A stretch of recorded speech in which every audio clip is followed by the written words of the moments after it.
Near mint condition, the home of collected editions. That cover's so awesome. Absolute format is the best way to own this store. Time to empty those wallets and fill those shelves.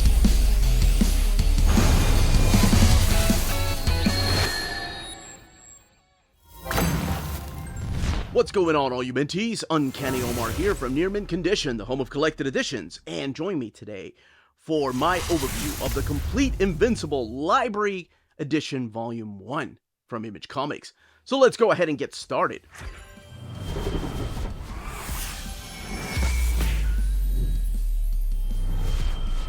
And welcome back, everybody. Now, before getting started, I do want to thank the folks at Skybound for sending us a copy of this latest printing of the Complete Invincible Library 1. It does come shrink-wrapped.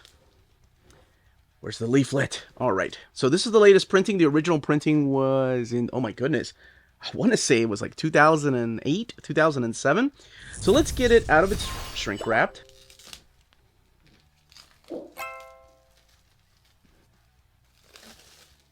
All right, there we go.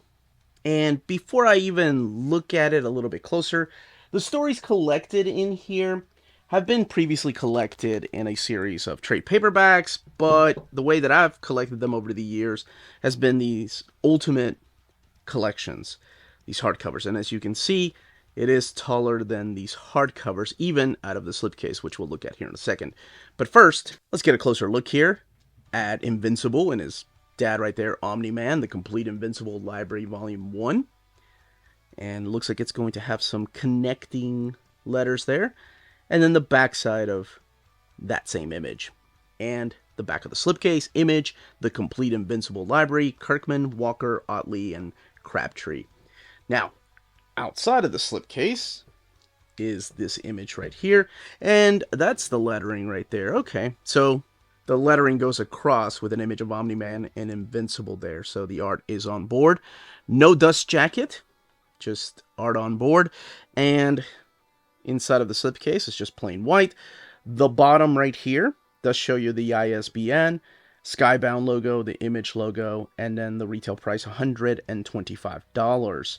Now, compared to the size, again, of the deluxe editions, it is a little bit bigger. As a matter of fact, let's compare it to the Spawn Origins Deluxe Edition. Let's take the Spawn Origins out of the slipcase, and it looks to be just as tall and as long as the Spawn Origins Collection Deluxe Edition.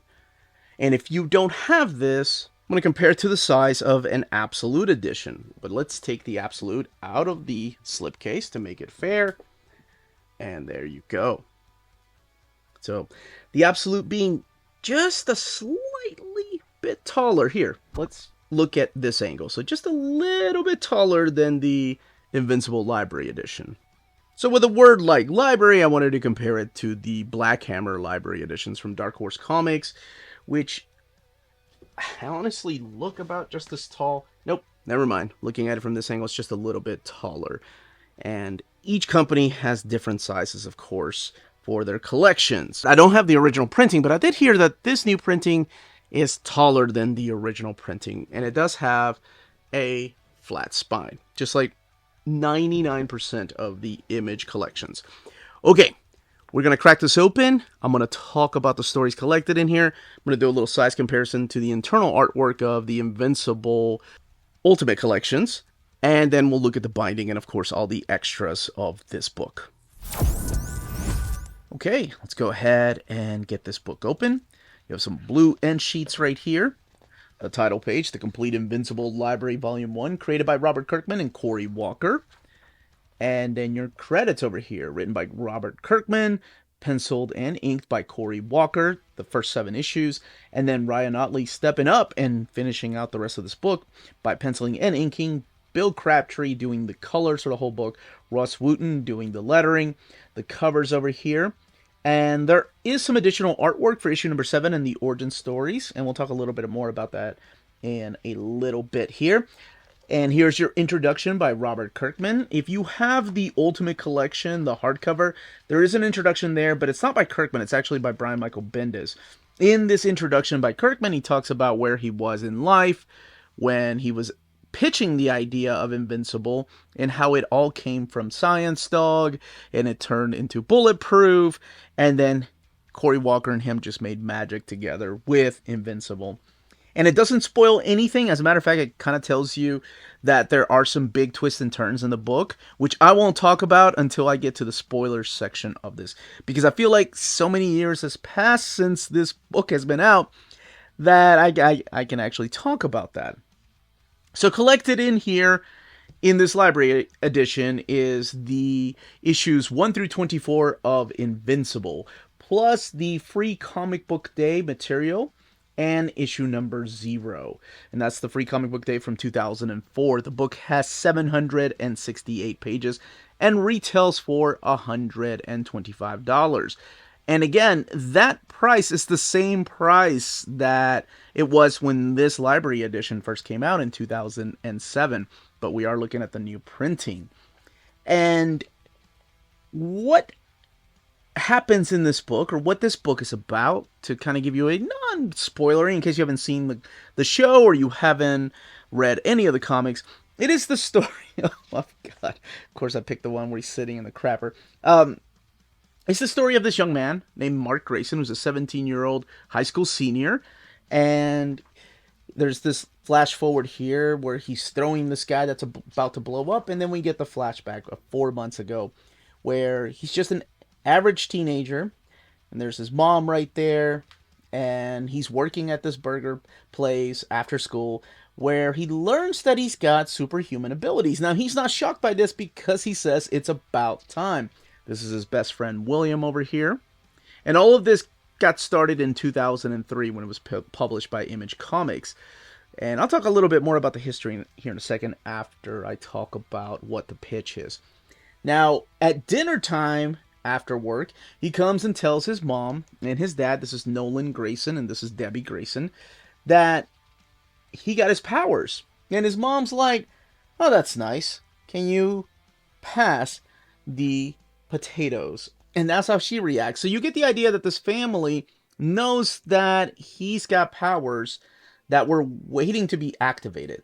So one night he goes out when there is a robbery taking place and he dresses up in this generic outfit where he stops them.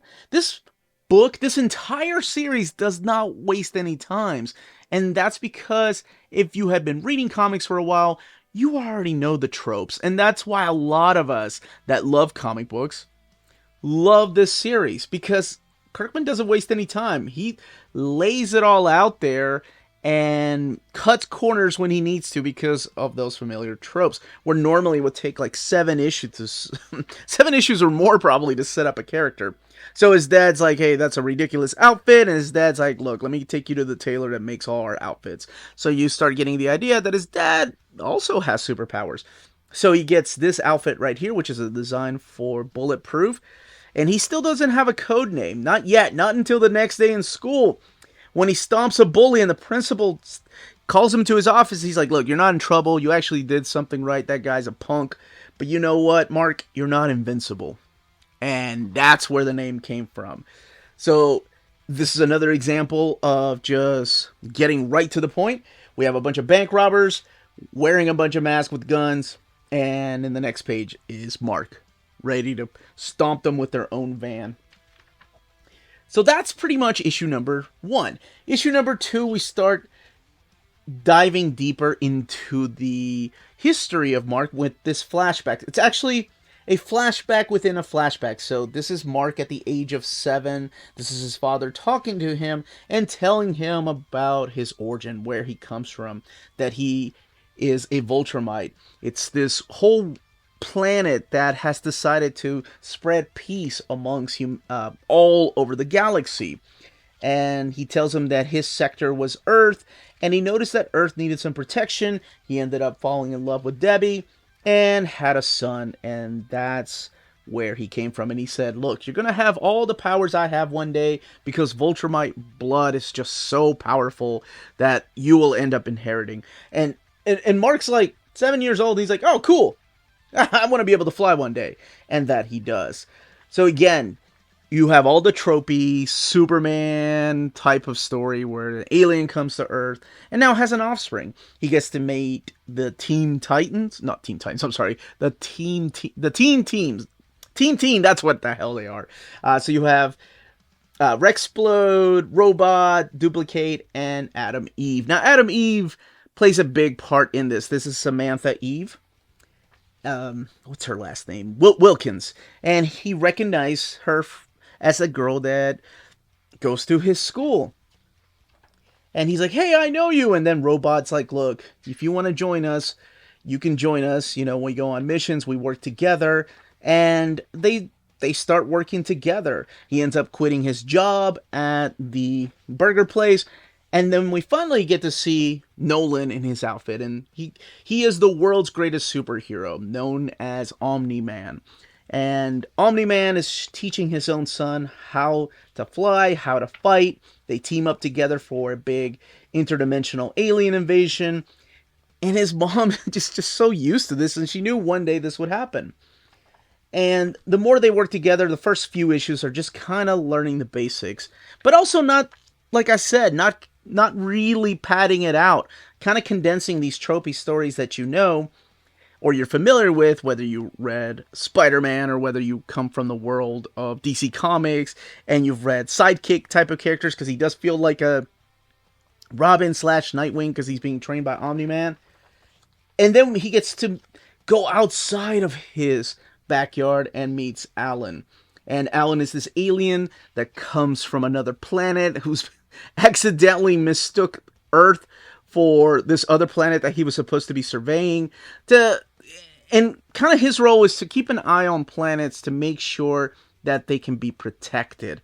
And protected by some kind of hero from that planet. And that hero has to be strong enough to defeat all of these different aliens that can come and attack. His employer is the Coalition of Planets, and he's traveling around different sectors, and he tests Mark by just beating the crap out of each other, and they're able to talk, and they become friends. And one of my favorite things about Mark is that he's a nerd. He's a comic book nerd. He loves this comic book called Science Dog, which, funny enough, is how this particular book got started. That's what they wanted to pitch, was the idea of this comic book called Science Dog. But instead, Image decided, no, this is way too hokey, so they went with Invincible. And one thing I forgot to mention was that Omni-Man is also part of these Justice League, Avengers type of characters, the Guardians of the Globe, that have your stereotypical Batman characters. A guy named Darkwing, there's a lady named War Woman, who's like your Wonder Woman, and there's a character named Aquarius, who is like Aquaman, and yeah, this is Cory Walker's artwork, but I'm going to skip a little bit so we can see some of Ryan Ottley's artwork through here. And that's Cecil, who gets Mark to join another team, and I'll talk about that in the spoilers section. But this is what Ryan Ottley's art looks like. And honestly, when I was reading these in trade paperbacks, I did not know there was a different artist. And I think that's a lot to do with Crabtree's colors, kind of bringing it all together. So Mark gets to experience being a superhero. You live vicariously through him, through his adventures, and just learning the ropes, and then having to also deal with school and his girlfriend Amber, his best friend William, and then graduating high school to go to college and deciding what to do with his life, whether he wants to become a superhero or go to college. Now, that's all I will say about the non-spoilery part, because let's get to the good stuff. Let's talk about what makes this book stand out, and I have to talk about that spoiler. So, moving forward, spoilers, and then look in the description of the video for timestamps when you can jump and check out the extras and the comparison to the previous releases. Alright, so the big twist happens in issue number 7. In issue number 7, you get to finally meet the Guardians of the Globe, like, fully. You get to see the character of Darkwing, you get to see the character of War Woman, and this is actually penciled by Eric Larson right here. Terry Stevens does the Darkwing part, and War Woman is the... Well, actually, I think it's just Eric Larson on inks, and it's Mark Englert on pencils right here. There's Red Rush. There's the character of Aquarius. And they're all being gathered together at their secret headquarters. But they all thought they were being gathered by other people. So they're like, wait a minute, what the hell's going on? Who told us to come back to the headquarters? And one by one, they get slaughtered. And it turns out to be Omni-Man. Now, of course, this was shown in the TV show in season number 1. People were shocked. And that is one of the most biggest twists in comic books, right? Because you have the stereotype of the character that's kind of like Superman, and he's a good guy. He's showing his son how to become a superhero. Adam Eve runs into something that you think is related to this, but no, it just turns out to be Rex is cheating on her. And then you have the funeral here with Shadowhawk and Super Patriot, which Cory Walker and not Ryan Ottley, I'm sorry, Robert Kirkman worked on. But why did he kill them?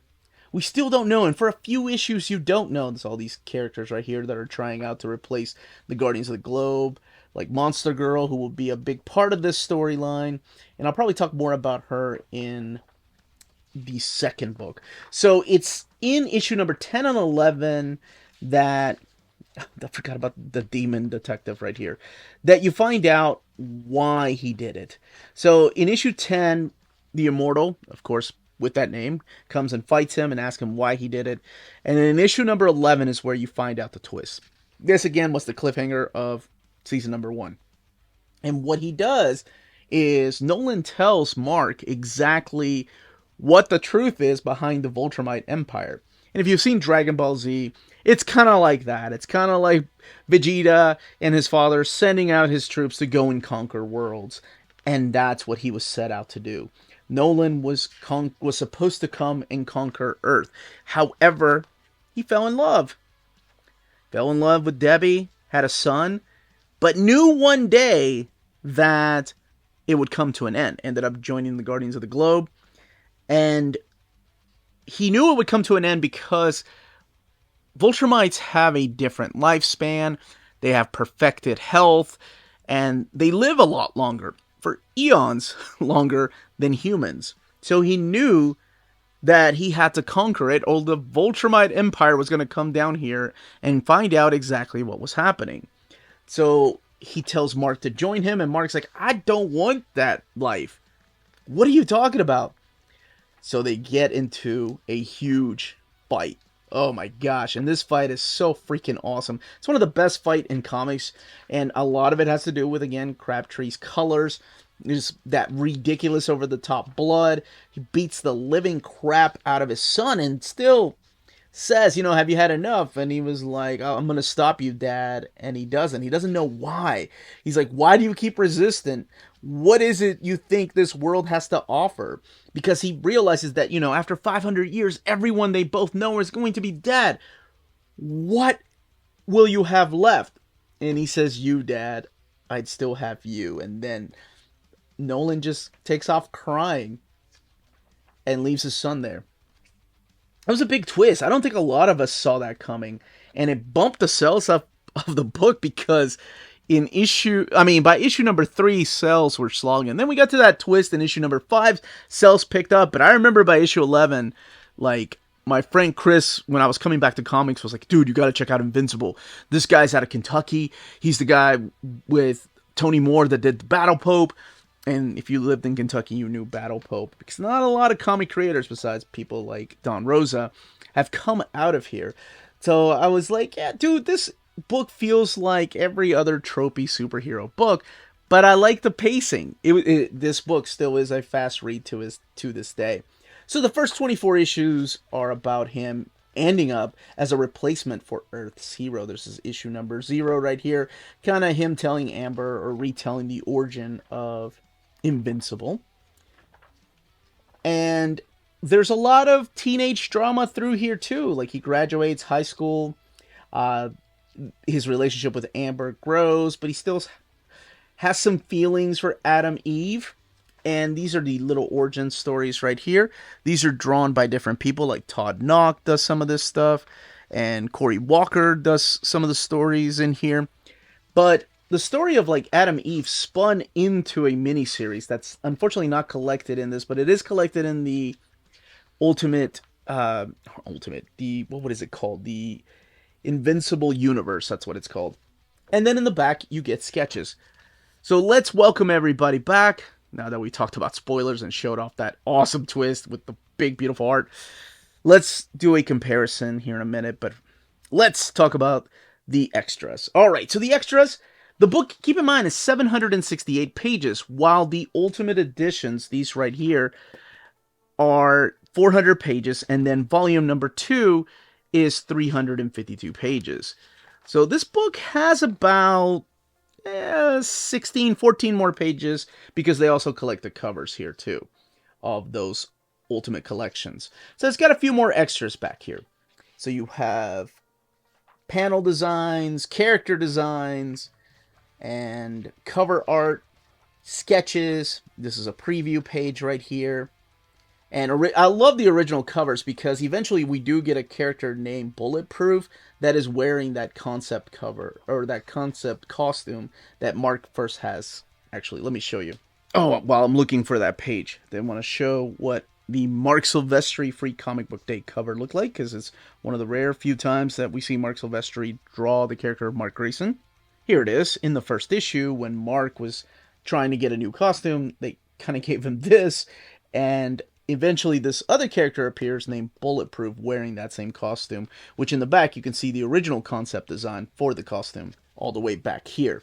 And the Omni-Man designs. Now, I'm not going to go through all the pages. There's Science Dog right here. Not going to go through all the pages, but I did want to kind of show you exactly just how much extras there are. There's Science Dog right there. Sketches for the Science Dog comic, which is the comic within the comic, and then villains through here, the sketches for the trade paperback covers, and concept sketches for conventions.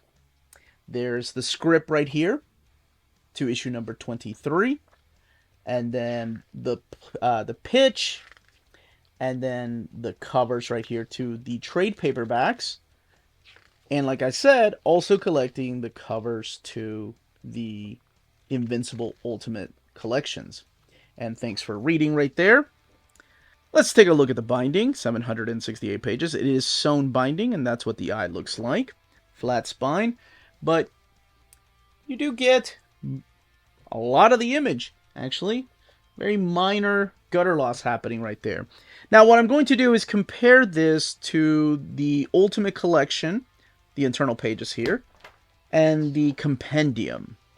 Because one thing that you may have noticed through this was when I was flipping through here is that this is printed in glossy paper stock, but it's not as thick as the Spawn library editions. Or speaking of library editions, the things like the Black Hammer library editions or the Rick Remender Deadly Class library editions. So there's a little bit of bleed through happening from the opposite page where you can see panels or sometimes word bubbles coming through. But if that stuff bothers you, I did want to point that out. I want to be as thorough as possible, especially when there's light colors or just white spaces like this. Alright, so let's compare this. Let's just leave it at this page. So the first thing I'm going to compare it to is this Compendium over here. This is the recent printing of the Compendium. And this is another one that's a hardcover, but I wanted to compare mainly the paper stock here. And honestly, it feels just about as thick. And the bleed through seems about the same on the Compendium, at least the new printing of the hardcover and the new printing of the library edition. Now let's compare the same page to the Ultimate Collection. So these right here, oh my goodness, they were printed 2003, 2004, I believe. But they do have thicker paper stock, these Ultimate Collections. I'm not sure about the new printings, though. So, yeah, there's less bleed-through happening than over here. Now, as far as the way the book lays over, though, I wanted to come back to the spread page here, where this right here lays over nice. This over here, because of the binding, just tries to shut on you, even though I've read this book multiple times. So you get a little bit more gutter loss over here than you do in the library version. And this is the Ultimate Collection. And now I'll compare it to the Invincible Compendium Volume 1 hardcover, where you have a little bit more gutter loss than you do in the library version. And of course, the library version has bigger pages, so you can see the art a lot better. But that's it. That, as they say, is that. If you're interested in purchasing this library edition, don't forget to check out our sponsors. BD Cosmos, the Canadian leader in graphic novels. They have a physical storefront in Montreal, Quebec, and their website, bdcosmos.com, offers 25% off your order of over $99 or more, and free shipping everywhere in Canada for every order of $200 or more. Their shipping care is exceptional. Your books will stay cozy through the rough Canadian weather and arrive to you in near mint condition. After checkout, let them know Near Mint Condition sent you their way, and you'll be added to the monthly $25 gift card raffle. Entries are valid for new and returning customers. Don't be afraid to call or email them. Ask them questions. Their staff is always happy to help guide you towards the right purchase. Visit their website, bdcosmos.com, for more. BD Cosmos, with rewards and raffles taking care of customers in Canada. Eh? CheapGraphicNovels.com, your online home for graphic novels and collected editions up to 50% off cover price. They have excellent shipping and prompt and helpful service. Check out their bargain deals for up to 90% off cover price. And don't forget that CGN also takes pre-orders. That way you don't miss out on the hottest releases. And they are currently running a special promotion for you Minties. If you're a first-time customer, after receiving your order confirmation email, reply back to that email and let them know Near Mint Condition sent you their way. They will then apply a free shipping promotional credit to your next order in the US. Cheap Graphic Novels, your source for the hottest books with the kind of deep discount, quality shipping, and customer service that will keep you coming back for more. And that was the content, the page count, and build of this library edition. Of course, compared it to the other books and then the size internally to the Ultimate Invincible collections. Let me know in the comments down below if this is your preferred format, if you have the Ultimate collections, if you have the compendiums, if you prefer softcover, or just trade paperbacks. If you have any questions, leave them down below. Don't forget to smash that like button, subscribe, and ring that bell for notifications. Everyone stay healthy and safe out there. Much love.